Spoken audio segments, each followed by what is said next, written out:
The warning came at exactly 14:32 Universal Standard Time on a Tuesday that would forever change the galaxy's understanding of humanity. Admiral Zekthar of the Hegemony's First Fleet watched his tactical display with satisfaction as over 10,000 warships dropped out of hyperspace in perfect formation around the Sol system. "Magnificent," he whispered, his 4 eyes drinking in the sight of the most powerful armada ever assembled. Ships from 47 different species stretched across space like a metal constellation. The massive dreadnoughts of the Carthul Empire floated alongside the sleek destroyers of the Velnari Confederacy. Crystalline vessels from the Silhek Collective sparkled next to the bioships of the Zephyrian Horde. Captain Mordun, his tactical officer, approached with reverence. "Admiral, the fleet report's ready. All weapon systems are charged, and targeting solutions are locked onto every human military installation, orbital platform, and major population center. The humans cannot possibly resist this force." Zekthar nodded slowly. Humanity had been a growing concern for the Galactic Council for decades. These strange bipedal creatures had expanded from their single world to over 300 colonies in less than 2 centuries. Their technology advanced at an alarming rate, and their military tactics were unconventional. Most disturbing of all, they refused to acknowledge the Council's authority or pay the tribute demanded of all spacefaring species. "Open a channel to their leadership," Zekthar commanded. "Let us end this quickly and with minimal bloodshed." The main screen flickered to life, showing what appeared to be a simple office on Earth. Behind a wooden desk sat a middle-aged human woman with graying hair and an expression that seemed almost amused. This was President Sarah Chen of the United Earth Federation. "Greetings, Admiral Zekthar," she said pleasantly, as if welcoming an old friend. "I must say that's quite an impressive fleet you've brought to our little corner of the galaxy." Zekthar was taken aback by her casual tone. Most species would be trembling in terror by now, begging for mercy. "President Chen, I am here on behalf of the Galactic Council to deliver an ultimatum. Your species has violated numerous Council regulations, expanded beyond your designated boundaries, and refused to pay proper tribute. You will surrender immediately and submit to Council authority, or we will be forced to take action."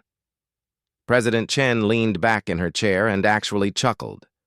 "Admiral, I appreciate the formality, but I'm afraid we're going to have to decline your generous offer." The bridge fell silent. Even the usually unflappable Mordun looked shocked. "You decline?"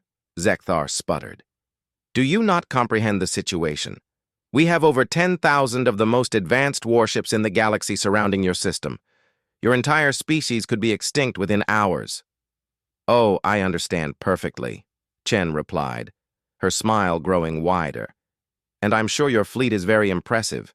The thing is, Admiral, you've made a rather significant miscalculation." "What miscalculation could we possibly have made? Our intelligence is thorough. We know exactly how many ships you have, their capabilities, their locations.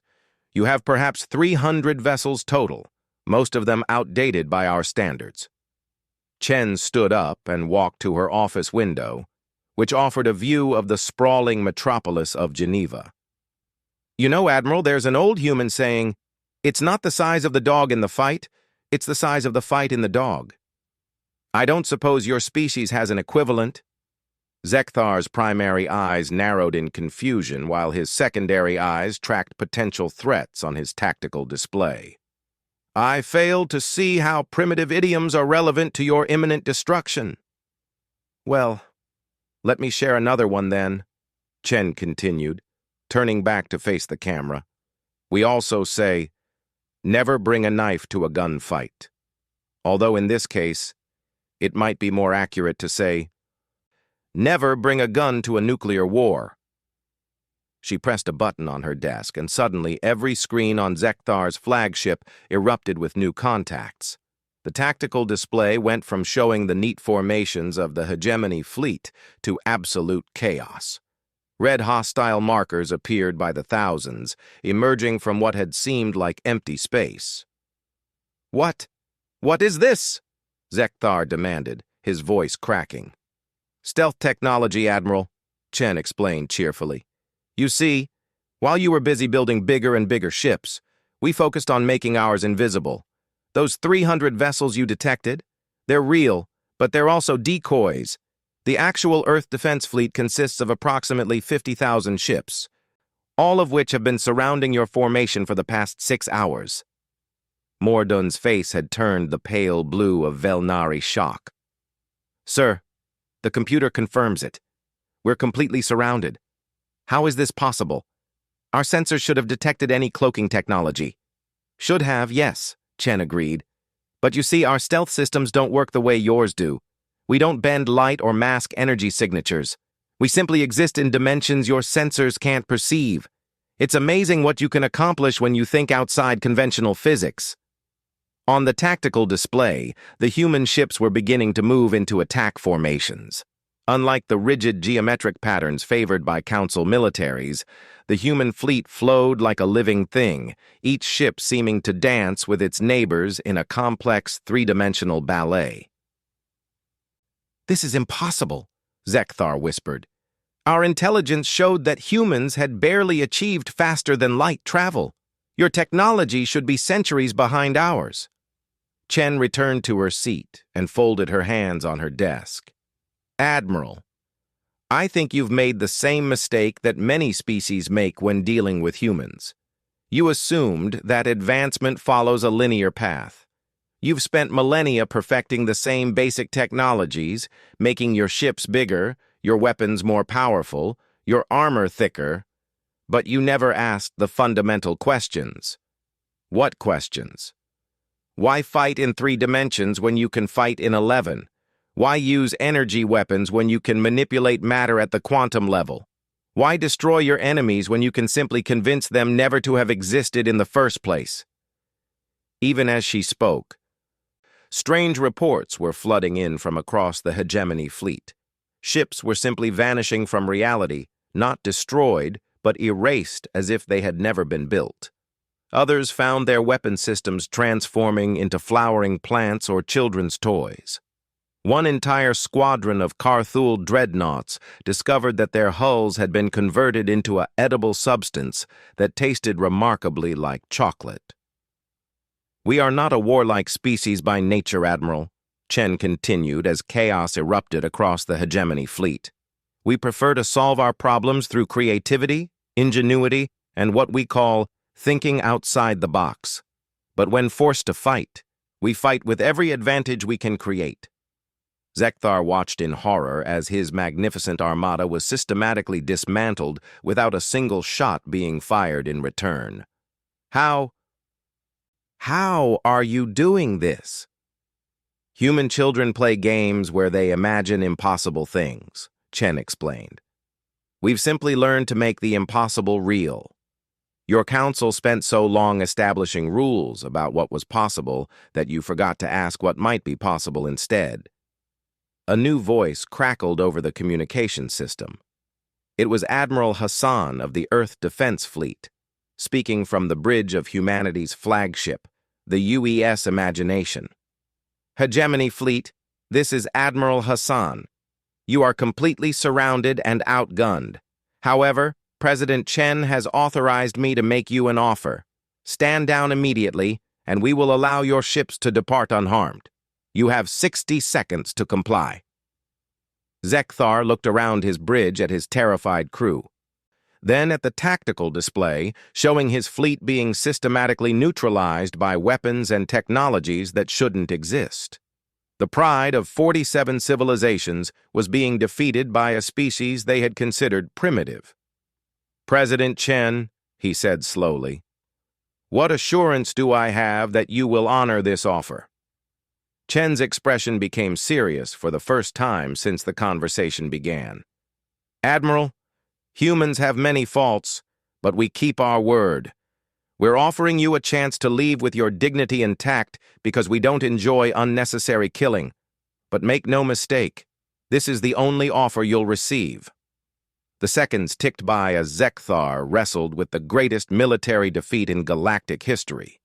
Around him, more ships continued to vanish or transform.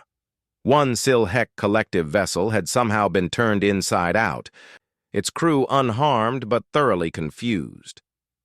"All ships," he finally transmitted to his fleet, "stand down and prepare to withdraw." The strange attacks stopped immediately.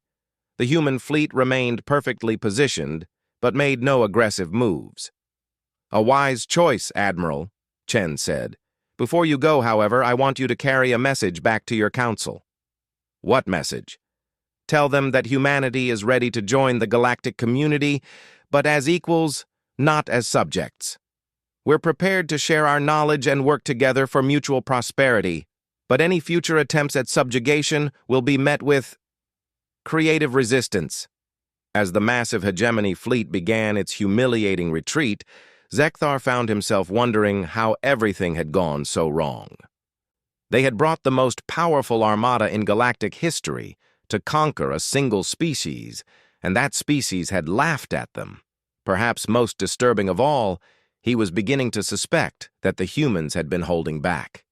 The Great Assembly Hall on Nexus Prime had never witnessed such chaos. Representatives from 47 species shouted, screeched, buzzed, and telepathically screamed their outrage as Admiral Zekthar finished his report. The massive chamber, built to accommodate the diverse physiologies of the galaxy's ruling species, echoed with sounds of fury that would have been beautiful if they weren't so terrifying. High Counselor Vexmari of the ancient Etherian Dominion raised his crystalline staff, sending harmonic vibrations through the hall that gradually restored order. His species had ruled the galaxy for over 50,000 years, and his voice carried the weight of eons when he spoke. "Admiral Zekthar," he intoned, his words resonating through translation matrices. "Are you telling this council that a single species of primitive bipeds defeated the combined might of our greatest armada using, what did you call it? Impossible physics?" Zekthar stood at attention in the center of the hall, surrounded by the towering forms of the galaxy's most powerful beings. The Carthul representative loomed like a metal mountain, while the ethereal Zephyrian delegate floated in her containment field. The biomechanical hybrid that spoke for the Silhek collective pulsed with agitated colors.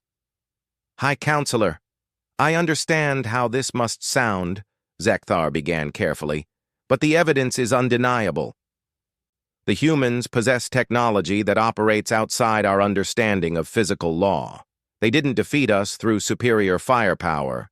They simply made our weapons irrelevant." Commander Thakmor of the Carthul Empire slammed his massive fist on his speaking platform, causing the entire section to shudder. "Impossible! The Carthul have studied the fundamental forces of the universe for 30,000 years. There is no technology that can violate the basic principles of reality." "With respect, Commander," Zekthar replied, "I watched a squadron of your finest dreadnoughts transform into confectionery. The crews were unharmed, but they found themselves commanding ships made of processed cacao beans." A strange fluttering sound filled the air as the Zephyrian delegate communicated her disbelief. Her translator rendered her gaseous thoughts into standard galactic. "Preposterous. Matter cannot simply change its fundamental composition without massive energy expenditure. Our sensors would have detected such energy signatures." "That's exactly the point," Zekthar continued. "There were no energy signatures, no detectable power sources. The humans simply did things, as if reality itself was bending to their will." The Velnari representative, a sleek humanoid covered in bioluminescent patterns, spoke up. "Admiral, the Velnari are known throughout the galaxy for our sensor technology. Are you suggesting that our most advanced detection systems failed completely?" "Not failed, Ambassador Tellin. They worked perfectly. They detected exactly what the humans wanted them to detect. The humans showed us 300 ships because that's what they wanted us to see. The other 50,000 remained completely invisible until they chose to reveal themselves. High Counselor Vexmarie's ancient features shifted into what might have been confusion. 50,000 ships. Our intelligence indicated the humans had barely achieved interstellar capability. How could they have constructed such a fleet? That's another mystery, High Counselor. According to our best estimates, building 50,000 warships should have taken the humans centuries and consumed the resources of dozens of star systems. Yet they accomplished it in secret, without our vast intelligence network detecting so much as a hint of such massive construction. The chamber erupted again as representatives demanded explanations that none could provide. The hegemony had ruled the galaxy through careful balance and overwhelming force. Every species understood their place in the hierarchy. Resources were allocated, territories were defined, and tribute was collected with mechanical precision. Until now. Ambassador Tell Lin activated a holographic display showing tactical recordings from the engagement. High Counselor, with your permission, I'd like to analyze the recorded data from the human encounter. The lights dimmed as the display showed the hegemony fleet in its imposing formation, followed by the sudden appearance of thousands of human vessels. But as the recording continued, strange things began to happen.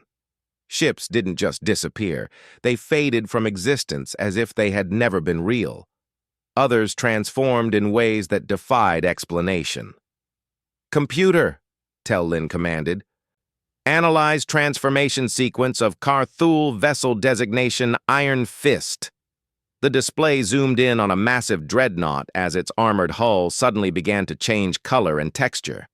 Within seconds, the fearsome warship had become something that looked delicious rather than deadly. "Analysis complete," the computer responded. Molecular composition shifted from duranium-tritanium alloy to sucrose, cacao, and various organic compounds. No energy weapon discharge detected. No exotic particle signatures. No quantum manipulation indicators. Transformation appears to be spontaneous. A long silence fell over the chamber. In a galaxy where every phenomenon could be explained, measured, and categorized, the humans had done something that simply should not have been possible. The biomechanical representative of the Silhek Collective spoke in a series of electronic harmonics. "Perhaps the humans have discovered a new form of energy that our sensors cannot detect." "We considered that possibility," Admiral Zekthar replied. "But our analysis indicates something far more disturbing. The humans may have learned to manipulate reality at a fundamental level, not through advanced technology, but through pure cognitive force." The chamber fell silent again. What Zekthar was suggesting violated everything the Council believed about the nature of existence. High Counselor Vexmarie leaned forward on his ancient throne. "Admiral, are you implying that the humans possess what primitive species might call magic?" "I'm implying that the humans have found a way to make their imagination real. They don't see the universe as a set of fixed laws to be obeyed, but as a canvas to be painted upon." Commander Thakmor scoffed, a sound like grinding metal. "Ridiculous! Reality is immutable. What is. What cannot be, cannot be." "Tell that to my crews who watched their weapons transform into flowering vines," Zekthar replied dryly. "Or the squadron that found their navigation systems replaced with musical instruments that somehow still guided them through space." Ambassador Tell Lin was studying her readings with growing concern. "High Counselor, there's something else. The energy signatures we did detect from human space, they're increasing." The display shifted to show a real-time sensor reading of the Sol system, where once there had been the normal background radiation of a single star system. Now there were patterns that hurt to look at, geometric forms that seemed to exist in more dimensions than the eye could process. "They're still experimenting," Tell Lin continued. "Whatever they did to our fleet was apparently just a demonstration. The humans are continuing to expand their capabilities." A new voice joined the discussion, as the ethereal representative materialized at her speaking platform. The ethereals were beings of pure energy who rarely participated in physical galaxy politics, which made her presence all the more ominous. "Council," she said, her voice carrying harmonics that bypassed the translation matrix and spoke directly to their consciousness. "The ethereal collective has observed the human species for several of your centuries. We have watched their rapid advancement with growing concern." High Counselor Vex Mari turned his full attention to the ethereal. "You knew about their capabilities?" "We suspected. Humans are unique in the galaxy. Most species develop along predictable paths. They master their environment, develop technology, and eventually achieve space travel. But humans have never accepted limitations. When they encounter a wall, they don't climb over it. They convince themselves it was never there." "That's impossible," Commander Thakmore protested. "Is it? Consider human history. They believed they could fly, so they built machines that flew. They believed they could travel to their moon, so they did. They believed they could split the atom, so they learned to harness nuclear power. Each time, they took something that was impossible and made it real." The ethereal's form shifted and pulsed as she continued. "Now they believe they can reshape reality itself. And because they believe it with sufficient conviction, the universe is beginning to listen." The implications hung in the air like a toxic cloud. If the ethereal was correct, then humanity wasn't just another spacefaring species to be managed. They were something entirely new, a force that could potentially unravel the very foundations of galactic civilization. "What do you recommend?" High Counselor Vex Mari asked. The ethereal's response sent chills through every representative present. "We recommend preparation. The humans have no intention of remaining confined to their small corner of space. They will explore, expand, and experiment, and wherever they go, reality will change to accommodate their expectations." As the session concluded, each representative departed with the weight of a new reality settling upon them. The galaxy they had known, predictable, ordered, controlled, was about to encounter a species that didn't believe in impossible things. In the depths of space, human exploration ships were already beginning to venture beyond their territory, carrying with them minds that saw the universe not as a collection of fixed laws, but as an endless playground of possibility. 6 months after the failed invasion of Sol, Captain Elena Vasquez of the UES Daydream materialized her ship in orbit around Nexus Prime, not through conventional faster-than-light travel, but simply by deciding that she wanted to be there instead of where she had been a moment before.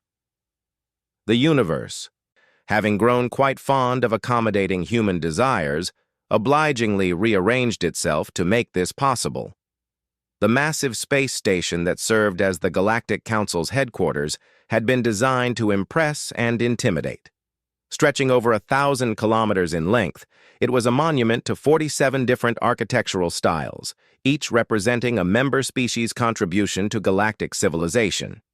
It had taken 3 centuries to build and was considered one of the engineering marvels of the galaxy. Elena looked at it through her ship's viewports and smiled. "Computer, open a channel to Council Traffic Control." "Channel open, Captain." "Nexus Prime Control, this is Captain Elena Vasquez of the United Earth Federation ship Daydream, requesting permission to dock." The response came immediately, tinged with the kind of nervous politeness usually reserved for beings carrying antimatter bombs. "UES Daydream, this is Nexus Control. You're cleared for immediate docking at VIP Berth 7. Please proceed directly there and do not... That is, we would appreciate if you could avoid any unnecessary modifications to station systems during your visit." Elena chuckled. Word of human capabilities had spread quickly through the galactic community. The story of the Hegemony Fleet's encounter with Earth had been told and retold, with each version becoming more fantastical than the last. According to the most recent rumors, humans could think planets into existence and had already begun colonizing imaginary star systems. Some of the rumors were even true. As the Daydream approached the docking port, Elena noticed the extraordinary security measures that had been put in place. Energy fields that could stop a battleship surrounded the VIP section, and automated defense platforms tracked her ship's every movement. She decided not to mention that the energy fields were actually quite pretty and might look better as butterfly wings. The docking process completed without incident, although several station engineers were puzzled when their instruments began showing readings that rhymed. Elena disembarked to find herself greeted by a full diplomatic escort. 12 different species represented in formal dress, each trying to look both welcoming and cautious. "Captain Vasquez," said Ambassador Tellin of the Velnari, stepping forward with a bow that managed to convey respect while keeping her escape routes clear. "Welcome to Nexus Prime. The High Council is eager to meet with you." "Thank you, Ambassador," Elena replied, returning the bow. "I appreciate the warm welcome." As they walked through the station's corridors, Elena couldn't help but notice the subtle changes that were occurring around them. Gravity seemed a little lighter in her vicinity. The walls displayed colors that didn't quite exist in normal space, and several passing aliens found themselves humming songs they'd never heard before. "Captain," Ambassador Tellin said carefully, "is there any way to control these effects?" Elena looked around at the minor reality adjustments happening in her wake. "Oh, that's just background leakage. Don't worry about it. The universe is still figuring out how to accommodate us, so it tends to be a bit enthusiastic when we're around." They entered the Great Assembly Hall, where Elena found herself facing the gathered representatives of 47 species. The sight was magnificent. A cathedral of diversity that represented millions of years of galactic civilization. She felt honored to be there and expressed this by causing the hall's acoustics to improve dramatically. High Counselor Vexmari rose from his ancient throne, his crystalline features catching and reflecting light in patterns that seemed almost musical. "Captain Vasquez, on behalf of the Galactic Council, I welcome you to Nexus Prime. We understand you come bearing a proposal from your government." "Thank you, High Counselor," Elena replied, stepping into the center of the hall where a simple podium had been prepared for her use. "I do indeed bring a message from President Chen and the United Earth Federation." She activated a holographic display that showed not charts or statistics, but rather a three-dimensional map of the galaxy that seemed to pulse with life. Stars twinkled with actual starlight, and trade routes flowed like rivers of liquid gold. "The message is simple," Elena continued. "Humanity would like to propose a new kind of galactic civilization, not one based on hierarchies, tribute, and control, but one founded on cooperation, innovation, and unlimited possibility." Commander Thakmor of the Karthul Empire leaned forward, his massive form creaking with the sound of stressed metal. "What exactly are you proposing, human?" "We're proposing to share our gifts," Elena said simply. "Every species in this galaxy has spent millennia learning to accept the universe as it is. But what if it didn't have to be that way? What if reality itself could be improved?" She gestured, and the holographic display changed to show various worlds throughout the galaxy.